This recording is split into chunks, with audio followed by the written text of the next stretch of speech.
অভাবের বিরুদ্ধে তার হওয়ার চেষ্টা করেছে এবং তার নেতা যখন আমাদের তরুণ নেতা তারেক রহমান সাহেব সেই সময় এই সমস্ত চক্রান্তকারী ষড়যন্ত্রকারী তারা আমাদের বাংলাদেশকে আবার অস্থিতিশীল করার চেষ্টা করে। তারা চেষ্টা করছে বাংলাদেশে যেন নির্বাচন না হয়, তারা চেষ্টা করছে মানুষের ভোটাধিকার যেন প্রয়োগ করতে না পারে, তারা চেষ্টা করছে বাংলাদেশ যেন নতুন করে নতুন সূর্যের দিকে তাকিয়ে নতুন করে জেগে উঠতে না পারে। বন্ধুগণ, আজকে অকথ্য অসভ্য ভাষায় আমার নেতা তারেক রহমান সম্পর্কে তারা কথা বলেছে, স্লোগান দিয়েছে। তারা ভেবেছিল যে কথাগুলো বললে এবং স্লোগান দিলে বিএনপি বোধহয় ঘরের মধ্যে ঢুকে যাবে। বিএনপি হচ্ছে সেই দল যে বারবার সমস্ত চ্যালেঞ্জ মোকাবেলা করে সমস্ত আঘাত প্রতিহত করে উঠে দাঁড়িয়েছে এই যে ফিনিক্স পার্টির মতো। বিএনপি হচ্ছে সেই দল দলের প্রতিষ্ঠাতা স্বাধীনতার ঘোষক শহীদ প্রেসিডেন্ট জিয়াউর রহমান শাহাদাতের পরে আবারও দেশ নেত্রী বেগম খালেদা জিয়ার নেতৃত্বে উঠে দাঁড়িয়েছে। বন্ধুগণ, সংস্কারের কথা বলে, সংস্কার তো শুরুই করেছে বিএনপি। একদিনের শাসন ব্যবস্থা থেকে পাকশাল থেকে বহুদলীয় গণতন্ত্র নিয়ে এসেছে শহীদ president Ziaur Rahman. Presidential form of government থেকে সংসদীয় গণতন্ত্র নিয়ে এসেছে বেগম খালেদা জিয়া। সংবাদপত্রের স্বাধীনতা নিশ্চিত করেছেন আমাদের প্রেসিডেন্ট জিয়াউর রহমান। মানুষের বাক স্বাধীনতাকে নিশ্চিত করেছেন জিয়াউর রহমান।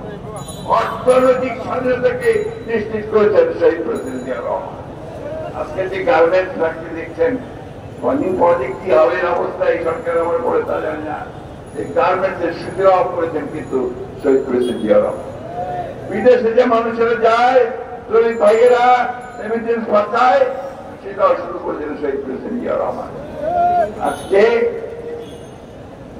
আওয়ামী লীগের আওয়ামী লীগের তাদের 15 বছরের দানিব শাসনের পরে বাংলাদেশকে একটা ফোকরা রাজ্যে পরিণত করেছে। অর্থনীতিকে ধ্বংস করেছে, আমার বিচার বিভাগকে ধ্বংস করেছে, আমাদের প্রশাসনকে ধ্বংস করেছে, স্বাস্থ্য ব্যবস্থা, শিক্ষা ব্যবস্থা সবকিছু ধ্বংস করে দিয়েছে। এই রাষ্ট্রকে ছেড়ে উপরে তোলার জন্য, এই রাষ্ট্রকে আবার সুন্দর করার জন্য, আপনার আমার খাওয়া দাওয়া ভাতের ব্যবস্থা যখন করার জন্য, আমাদের হাজার লক্ষ ছেলে যারা বেকার আছে তাদের চাকরি সংস্থাপনের জন্য যখন তারেক রহমান সাহেব সমস্ত বিজ্ঞ লোকদের সঙ্গে কথা বলছেন, পরিকল্পনা তৈরি করছেন, ঠিক সময় তারা কাজ করেছে।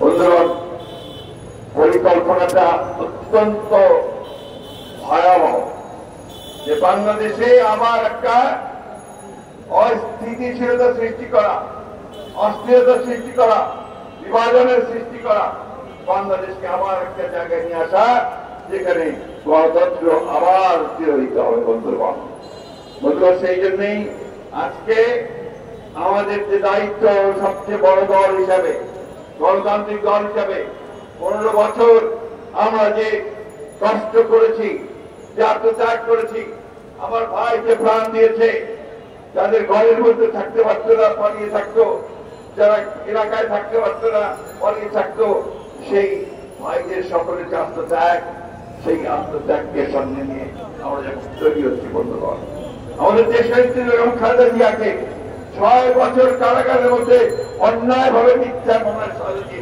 আটক করে রাখা হয়েছে। আমাদের নেতাকে মিথ্যা মামলা দিয়ে নির্বাসিত করে রাখা হয়েছে। এমন একজন বিএনপি নেতা নাই যার বিরুদ্ধে শত শত মামলা ছিল না। আজকে 60 লক্ষ মানুষের বিরুদ্ধে মিথ্যা মামলা দিয়েছিল। আমাদের প্রায় 1700 মানুষকে গুম করেছে। আমরা এই 24শে জুলাই এবং আগস্টে আমরা একসাথে একজোট হয়ে ছাত্র জনতা আমরা সেই ভয়াবহ ফ্যাসিস্টকে দেশ থেকে বিতাড়িত করেছি।